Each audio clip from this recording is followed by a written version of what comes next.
Hello my dear student, कैसे हैं आप सब। उम्मीद करता हूँ आप सब स्वस्थ होंगे, मस्त होंगे और आपकी तैयारी भी लाजवाब तरीके से चल रही होगी। स्टूडेंट, आज इस वीडियो में हम जो रिवीजन करने वाले हैं खान सर जीके पॉकेट का 24वां जो चैप्टर है पंचायती राज एवं नगरीय स्वशासन संस्थाएं। चलिए इसको हम देखते हैं बेहतरीन ढंग से और विस्तार से। स्थानीय प्रशासन अर्थात स्वशासन, अस्थायी स्वशासन स्थानीय स्वशासन राज्य सूची का विषय है। महात्मा गांधी की ग्राम स्वराज की अवधारणा पंचायती राज से ही संबंधित है। लॉर्ड रिपन को भारत में स्थानीय स्वशासन का जनक कहा जाता है। लॉर्ड रिपन को भारत में स्थानीय स्वशासन का जनक कहा जाता है क्योंकि उन्होंने 1882 में स्थानीय संस्थाओं के विकेंद्रीकरण पर एक प्रस्ताव रखा था। इस प्रस्ताव को स्थानीय प्रशासन या स्वशासन का मैग्ना कार्टा कहा जाता है। मैग्ना कार्टा कहा जाता है। 1687 में भारत में पहला नगर निगम मद्रास में स्थापित हुआ था। अनुच्छेद 40 राज्य ग्राम पंचायतों का गठन करेगा। 1952 में भारत सरकार ने सामुदायिक विकास कार्यक्रम और 1953 में राष्ट्रीय विस्तार योजना लागू की थी। इन दोनों कार्यक्रमों की जांच हेतु योजना आयोग ने बलवंत राय समिति की अध्यक्षता में 1957 में एक समिति का गठन किया। इस समिति ने 1959 में अपनी रिपोर्ट दी। समिति ने भारत में लोकतांत्रिक विकेंद्रीकरण लागू करते हुए त्रिस्तरीय पंचायती राज व्यवस्था लागू करने की सिफारिश की। इस समिति की रिपोर्ट पर भारत में पहली बार राजस्थान के नागौर जिले के बगदरी गांव में 2 अक्टूबर 1959 को पंचायती राज व्यवस्था का उद्घाटन पंडित जवाहरलाल नेहरू ने। मोहनलाल सुखाड़िया उस समय राजस्थान के मुख्यमंत्री थे। बलवंत राय मेहता को भारत में लोकतांत्रिक विकेंद्रीकरण का जनक कहते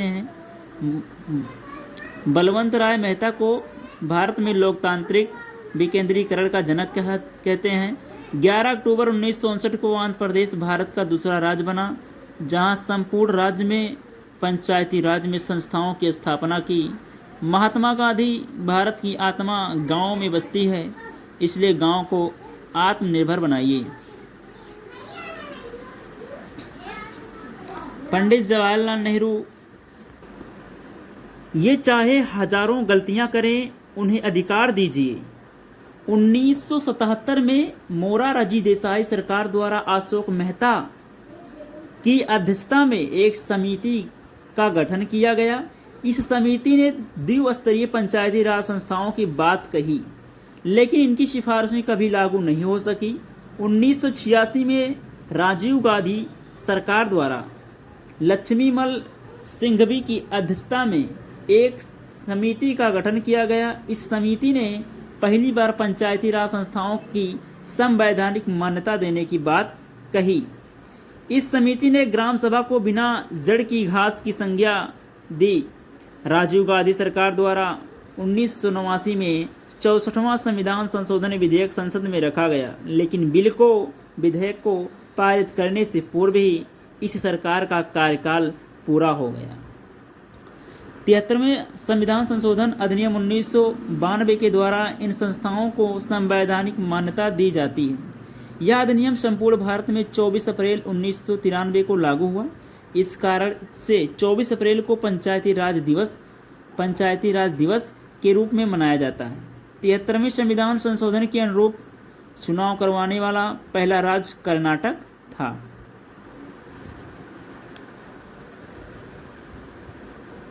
पंचायती राज का विकास विभिन्न समितियां, बलवंत राय मेहता समिति 1953, LM सिंघवी समिति 1986, अशोक मेहता समिति 1977, राजनीतिक दलों को भाग लेने की सिफारिश दी। पीके थुंगन समिति 1988 संस्थाओं को संवैधानिक दर्जा देने की सिफारिश दी। जीवी के राव समिति 1985 एससी एसटी एवं महिलाओं को आरक्षण देने की सिफारिश की। गाडगिल समिति 1988 ललित माथुर की अध्यक्षता में वर्ष 2001 में एक टास्क फोर्स का गठन, जिससे पंचायती राज संस्थाओं को अधिकार व प्रकार देने के लिए बी रामचंद्रन की अध्यक्षता में वर्ष 2005 में विशेषज्ञ समूह गठित, जिसे निम्न स्तर पर नियोजन हेतु गठित किया गया। श्रीमती रजवंत संधू की अध्यक्षता में वर्ष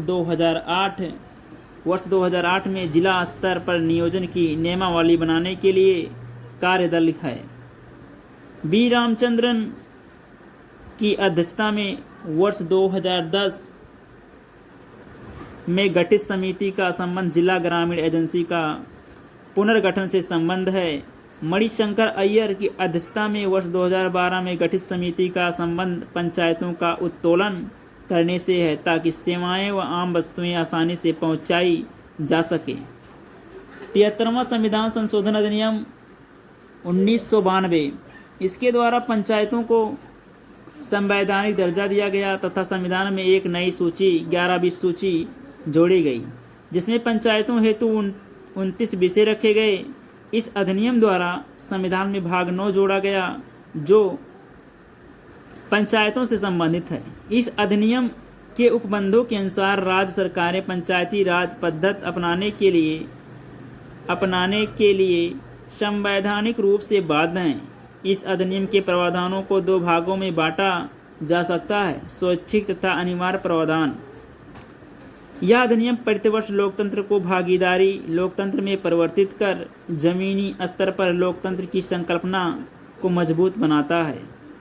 73वें संविधान संशोधन अधिनियम 1992 के महत्वपूर्ण अनुच्छेद 243 परिभाषा, अनुच्छेद 243 ए का ग्राम सभा, अनुच्छेद 243 बी का ग्राम पंचायतों का गठन, अनुच्छेद 243 सी गा पंचायतों की संरचना, अनुच्छेद 243 डी घा स्थानों का आरक्षण,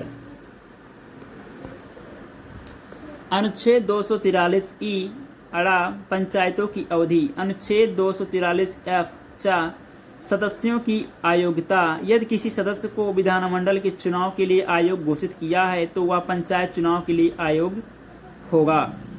अनुच्छेद 243 जी छा पंचायतों की शक्तियां, अधिकार व जिम्मेदारियां, अनुच्छेद 243 एच जा पंचायतों को कर लगाने व कोष इकट्ठा करने की शक्ति, अनुच्छेद 243 आई झा वित्तीय स्थिति की समीक्षा हेतु वित्त आयोग का गठन, अनुच्छेद 243 जे या पंचायत की लेखाओं का परीक्षण, अनुच्छेद 243 के टा पंचायतों के चुनाव, अनुच्छेद 243 एल टू संघ शासित प्रदेशों में लागू, अनुच्छेद 243 एम डा कुछ क्षेत्रों में लागू न होना, अनुच्छेद 243 एन ढा पंचायत व उपलब्ध नियमों की जारी रहना, अनुच्छेद 243 ओ अड़ा चुनावी मामलों में कोर्ट के अवरोध पर रोक, 11वीं अनुसूची में दर्ज कुछ विषय, 11वीं अनुसूची में दर्ज कुछ विषय, कृषि, लघु सिंचाई, जल प्रबंधन, जल संचय का विकास, लघु उद्योग, इसमें खाद्य प्रसंस्करण के उद्योग शामिल हैं, ग्रामीण आवास, पेयजल, सड़क, पुलिया, ग्रामीण विद्युतीकरण, गरीबी उन्मूलन कार्यक्रम, शिक्षा, इसमें प्राथमिक और माध्यमिक स्तर की शिक्षा, तकनीकी प्रशिक्षण और व्यावसायिक शिक्षा, वयस्क और अनौपचारिक शिक्षा, पुस्तकालय, सांस्कृतिक गतिविधि, बाजार और मेला, स्वास्थ्य और साफ सफाई, इसमें अस्पताल, प्राथमिक स्वास्थ्य केंद्र तथा डिस्पेंसरी, परिवार नियोजन, महिला और बाल विकास, सामाजिक कल्याण। 27 कमजोर तबके का कल्याण, खासकर अनुसूचित जात और अनुसूचित जनजात का सार्वजनिक वितरण प्रणाली। अब आपका अगला हेडिंग है प्रमुख विशेषताएं। त्रिस्तरीय प्रणाली, यह अधिनियम सभी राज्यों के लिए त्रिस्तरीय प्रणाली का प्रावधान है। ग्राम, माध्यमिक तथा जिला स्तर पर पंचायत, किंतु जिन राज्यों की संख्या 20 लाख से कम है, माध्यमिक स्तर पर पंचायतों का गठन आवश्यक नहीं है। यह अधिनियम पूरे देश में पंचायती राज की संरचना में समरूपता स्थापित करता है। ग्राम पंचायत एक स्तरीय, जम्मू कश्मीर, मणिपुर, त्रिपुरा, केरल, सिक्किम राज्यों में ग्राम पंचायत व पंचायत समिति 2 स्तरीय, उड़ीसा, कर्नाटक, असम, हरियाणा राज्यों में ग्राम पंचायत, पंचायत समिति व जिला परिषद 3 स्तरीय, हिमाचल प्रदेश, तमिलनाडु, राजस्थान, मध्य प्रदेश, महाराष्ट्र, आंध्र प्रदेश, बिहार, उत्तर प्रदेश, गुजरात राज्यों में ग्राम पंचायत, अचल पंचायत, आंचलिक परिषद व जिला परिषद 4 स्तरीय, पश्चिम बंगाल राज्य में। गुजरात की त्रिस्तरीय पंचायत संस्थाएं ग्राम पंचायत, तालुका समिति तथा जिला परिषद हैं। मेघालय, मिजोरम तथा नागालैंड में पंचायतों का गठन नहीं किया गया है। इन राज्यों में एक स्तरीय जनजातीय परिषदें कार्यरत हैं। ग्राम सभा, यह राज्य विधानमंडल द्वारा निर्धारित शक्तियों का प्रयोग करेगी। इसमें ग्राम स्तर पर गठित पंचायत क्षेत्र में निर्वाचन सूची में पंजीकृत व्यक्ति होते हैं। अध्यक्ष एवं सदस्यों का चुनाव, गांव में माध्यमिक तथा 3 जिला तीनों स्तरों पर पंचायतों के सदस्य जनता द्वारा प्रत्यक्ष रूप से चुने जाते हैं। ग्राम स्तर की पंचायत अध्यक्ष का चुनाव राज्य विधानमंडल द्वारा निर्धारित तरीके से होता है, जबकि माध्यमिक व जिला स्तर के पंचायत अध्यक्ष का चुनाव अपने सदस्यों में से ही अप्रत्यक्ष रूप से निर्वाचित सदस्यों द्वारा किया जाता है। योग्यताएं, 21 वर्ष या अधिक आयु और नगर निगम की मतदाता सूची में नाम होना चाहिए। सीटों का आरक्षण, SC/ST को पंचायत के तीनों स्तरों पर उनकी जनसंख्या के अनुपात में सीटों का आरक्षण प्राप्त है। राज्य विधानमंडल SC/ST को पंचायतों में अध्यक्ष पद पर आरक्षण देगा। महिलाओं के लिए सदस्य तथा अध्यक्ष पदों पर 1/3 आरक्षण का प्रावधान है। पंचायत के तीनों स्तरों पर यह अधिनियम राज्य विधानमंडल को अधिकृत करता है कि वह पिछड़े वर्गों के लिए पंचायत अध्यक्ष कार्यालय में किसी भी स्तर पर आरक्षण की व्यवस्था करे। पंचायतों का कार्यकाल, सभी स्तरों पर पंचायतों का कार्यकाल 5 वर्ष निर्धारित है, किंतु इसे समय से पूर्व भी विघटित किया जा सकता है। पंचायतों के लिए नए चुनाव 5 वर्ष की अवधि समाप्त होने से पूर्व करा लिए जाते हैं। यदि पंचायत का विघटन हुआ हो तो 6 माह के अंदर चुनाव कराए जाएंगे।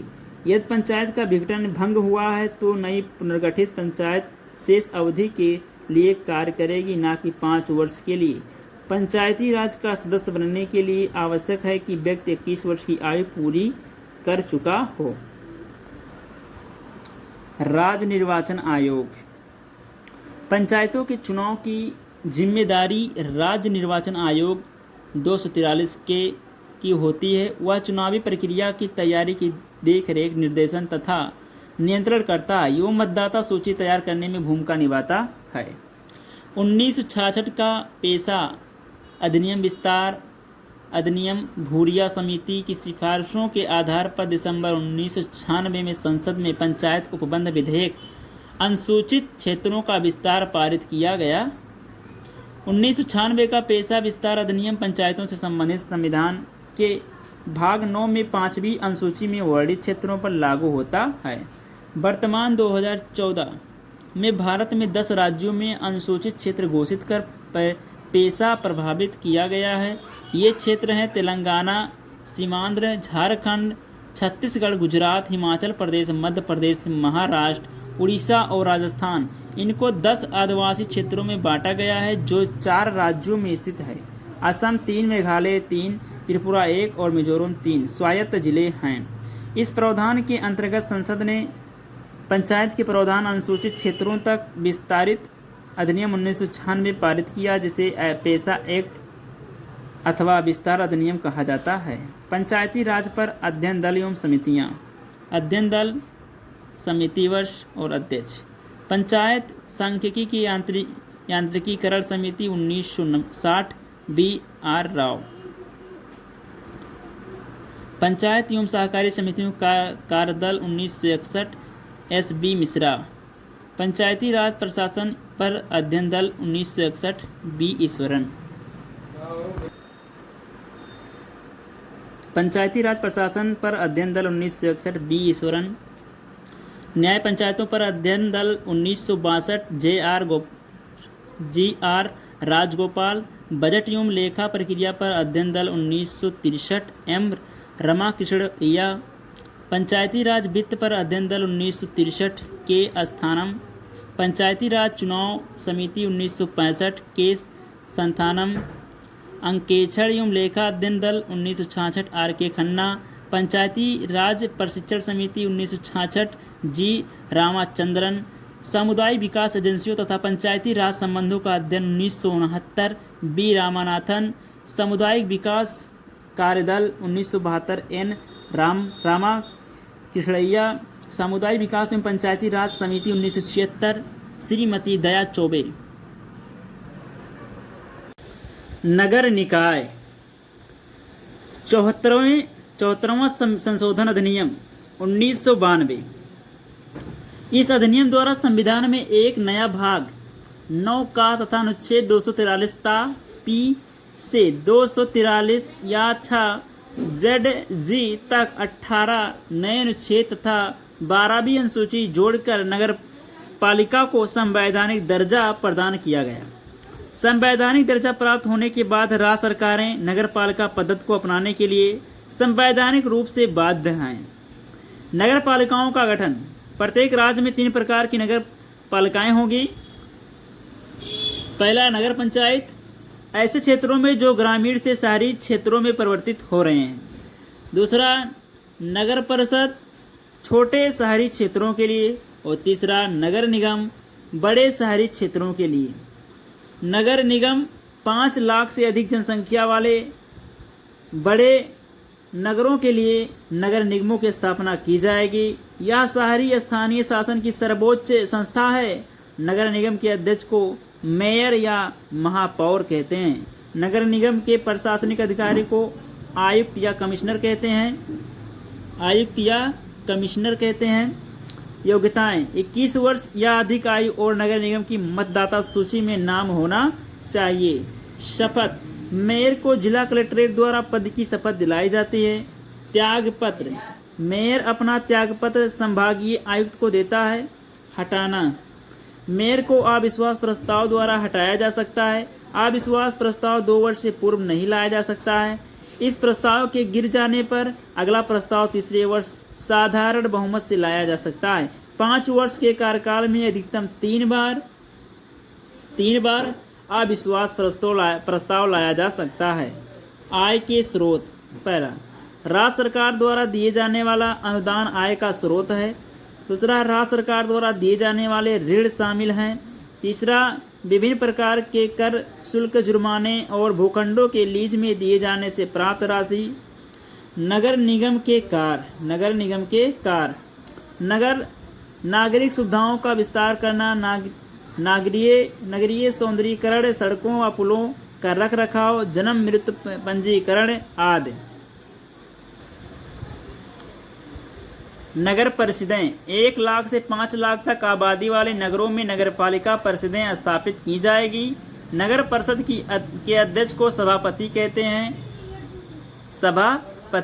हैं। सभापति का निर्वाचन नगर परिषद के वार्डों के पार्षदों द्वारा किया जाता है। सभापति का चुनाव पहले अप्रत्यक्ष रूप से होता था, लेकिन वर्ष 2009 में प्रत्यक्ष रूप से जनता द्वारा यह चुनाव किया गया, परंतु 2014 में पुनः यह चुनाव अप्रत्यक्ष रूप से हुए। पार्षदों का चुनाव अप्रत्यक्ष रूप से जनता द्वारा वयस्क मताधिकार के आधार पर किया जाता है। हटाना: सभापति को अविश्वास प्रस्ताव द्वारा हटाया जा सकता है। नगरीय क्षेत्रों में 2 प्रकार की स्वायत्त शासन संस्थाएं गठित की गई। पहला वर्ग नगर पंचायत, नगर पालिका परिषद और नगर निगमों का है, जबकि दूसरे वर्ग में जिला नियोजन समिति और महानगर हैं। नगर पालिकाओं की संरचना। नगर पालिका के सभी सदस्य नगर पालिका क्षेत्र के लोगों द्वारा प्रत्यक्ष रूप से चुने जाएंगे। इसके लिए प्रत्येक नगर पालिकाओं को वार्डों, निर्वाचन क्षेत्रों में बांटा जाएगा। अध्यक्षों के निर्वाचन हेतु राज्य विधानमंडल तरीके बता सकती है। नगर पालिका में निम्नलिखित व्यक्तियों के प्रतिनिधित्व की भी आवश्यकता होगी। ऐसे व्यक्ति जिन्हें नगर पालिका प्रशासन का विशेष ज्ञान अथवा अनुभव हो, किंतु इन्हें नगर पालिका की सभा में वोट डालने का अधिकार नहीं होगा।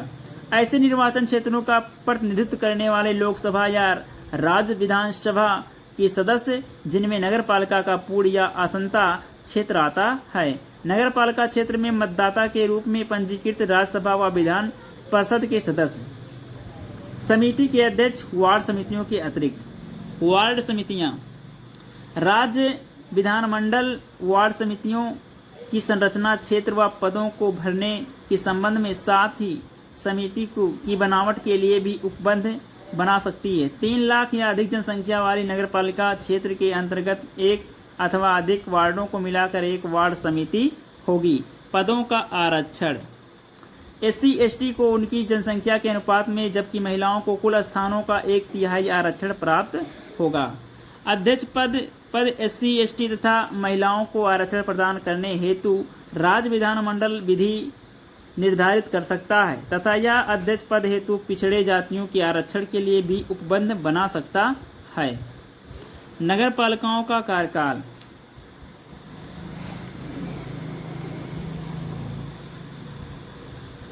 पंचायतों की भांति नगर पालिकाओं का भी कार्यकाल उनके प्रथम अधिवेशन में 5 वर्ष तक होता है, किंतु इस अवधि से पूर्व भी इन्हें समाप्त किया जा सकता है।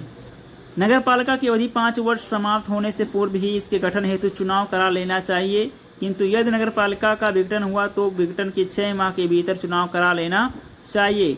नगर पालिका के विघटन की स्थिति में गठित नई नगर पालिका शेष अवधि के लिए कार्य करेगी, न कि 5 वर्ष के लिए।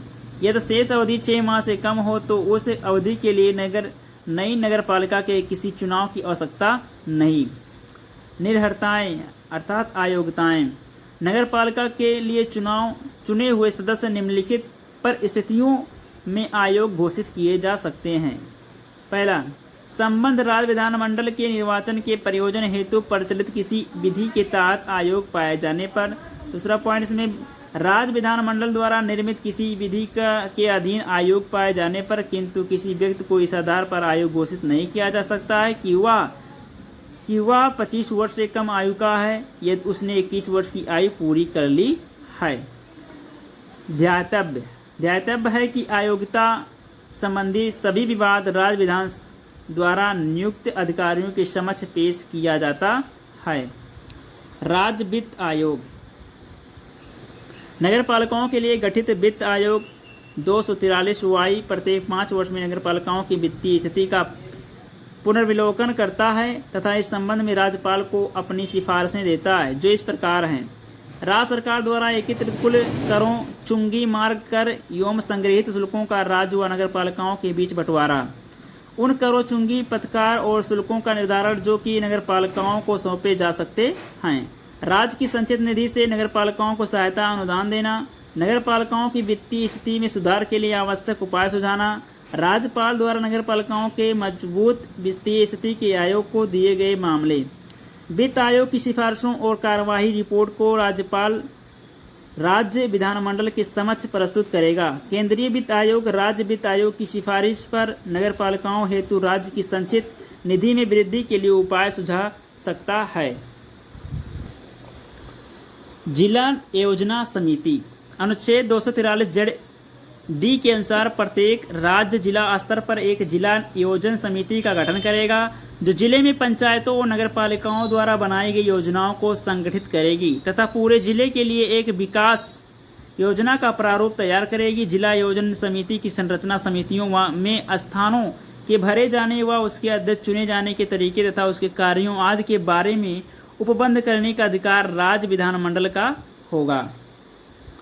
समिति के कुल सदस्यों में से 4/5 सदस्य जिले स्तर की पंचायतों और नगर पालिकाओं के निर्वाचित सदस्यों द्वारा अपने बीच से ही निर्वाचित किए जाएंगे। समिति द्वारा अनुमोदित विकास योजना को समिति का अध्यक्ष राज्य सरकार को भेजता है। महानगरीय योजना समिति, प्रत्येक महानगर में संपूर्ण महानगर क्षेत्र के लिए विकास योजना का प्रारूप तैयार करने के लिए एक महानगर योजना समिति का गठन किया जाएगा। समिति की संरचना, उसके स्थानों को भरे जाने, उसके अध्यक्ष के निर्वाचन के तरीके तथा कार्यों आदि के बारे में उपबंध करने का अधिकार राज्य विधानमंडल को होगा। इस समिति के कम से कम 2/3 सदस्य महानगर क्षेत्र के पंचायतों के अध्यक्षों तथा नगरपालिका के सदस्यों द्वारा अपने बीच से ही निर्वाचित किए जाएंगे। समिति द्वारा अनुमोदित विकास योजना को समिति का अध्यक्ष राज्य सरकार को भेजता है। नगरीय शहरी स्थानीय स्वशासन संबंधी महत्वपूर्ण अनुच्छेद। संवैधानिक प्रावधान भाग 9 का अनुच्छेद 243 था परिभाषाएं। अनुच्छेद 243 क्यू था नगरपालिकाओं का गठन। अनुच्छेद 243 आर द नगरपालिकाओं की संरचना। अनुच्छेद 243 यस था वार्ड समितियों आदि का गठन और संरचना। अनुच्छेद 243 टी न स्थानों का आरक्षण। अनुच्छेद 243 यू पा नगरपालिकाओं की अवधि आदि। अनुच्छेद 243 वी फा सदस्यता के लिए निर्भरताएं। अनुच्छेद 243 डब्लू बा नगरपालिकाओं आदि की शक्तियों प्राधिकार और उत्तरदायित्व। अनुच्छेद 243 एक्स भा नगरपालिकाओं द्वारा अध्यारोपित करने की शक्ति और उनकी निधियां। अनुच्छेद 243 वाई माँ वित्त आयोग। अनुच्छेद 243 जेड या नगरपालिकाओं के लेखाओं की संपरीक्षा। अनुच्छेद 243 जेड ए या के नगरपालिकाओं के लिए निर्वाचन। अनुच्छेद 243 जेड बी या खा संघ राज्य क्षेत्रों को लागू होना। अनुच्छेद 243 जेड सी या गा इस भाग का कतिपय क्षेत्रों को लागू न होना। अनुच्छेद 243 जेड डी या घा जिला योजना के लिए समिति। अनुच्छेद 243 जेड ई या डा महानगर योजना के लिए समिति। अनुच्छेद 243 जेड एफ यच या चा विद्यमान विधियों और नगरपालिकाओं का बना रहना। अनुच्छेद 243 जेड जी या छ निर्वाचन संबंधी मामलों में न्यायालयों के हस्तक्षेप का वर्जन। अगला पॉइंट है 12वीं अनुसूची में दर्ज कुछ विषय। सार्वजनिक स्थानों पर रोशनी की व्यवस्था, सफाई व स्वच्छता, सार्वजनिक भूमि पर अतिक्रमण की रोकथाम, अतिवृष्टि अनावृष्टि हेतु उपाय, महामारी फैलाने की दशा में आवश्यक उपाय, सामुदायिक भवनों, अस्पतालों व सार्वजनिक हित हेतु भूमि उपलब्ध करवाना, कमजोर वर्गों को स्वरोजगार में सहायता प्रदान करना, विश्राम गृहों कमजोर वर्गों को स्वरोजगार में सहायता प्रदान करना, विश्राम गृहों, अनाथ आश्रमों का निर्माण, मनोरंजन हेतु मेलों का प्रदर्शन, बेघर व्यक्तियों हेतु आवास की उपलब्धता, पुस्तकालय, वाचनालय व संग्रहालयों की व्यवस्था करना, सार्वजनिक उद्यानों की व्यवस्था, मार्गों का नामकरण व मकानों पर नंबर आवंटित करना, सार्वजनिक शौचालयों का निर्माण, शहर में आम लोगों के जान माल की रक्षा हेतु जर्जर भवनों को गिरवाना, शमशान व कब्रिस्तान की भूमि उपलब्ध करवाना, आवारा पशुओं को हटवाना, भूकंप से बचाव के उपाय करना। के कृष्णमूर्ति वाद। इस वाद पर 2010 में निर्णय देते हुए सर्वोच्च न्यायालय ने ट्रिपल टेस्ट का निर्धारण स्थानीय निकाय चुनाव में आरक्षित सीटें करने के लिए कहा। नागालैंड नगरपालिका अधिनियम 2001 के तहत महिलाओं को शहरी स्थानीय निकायों को 33% आरक्षण प्रदान था। इस अधिनियम को सरकार ने निरस्त कर दिया तथा भारत का एकमात्र राज्य नागालैंड में महिलाओं के लिए शहरी स्थानीय निकायों में आरक्षित सीटें हैं। तो ये था हमारा जो है खान सर जीके पॉकेट का रिवीजन था। तो आई होप आपको ये वीडियो पसंद आया होगा। तो आई होप आप सब कोई वीडियो पसंद आया होगा तो प्लीज़ वीडियो को लाइक से सब्सक्राइब कर हमें सपोर्ट जरूर करें। तो आज के लिए इतना ही, मिलते हैं नेक्स्ट वीडियो में, तब तक के लिए पढ़ते रहिए, मस्त रहिए। जय हिंद, जय भारत।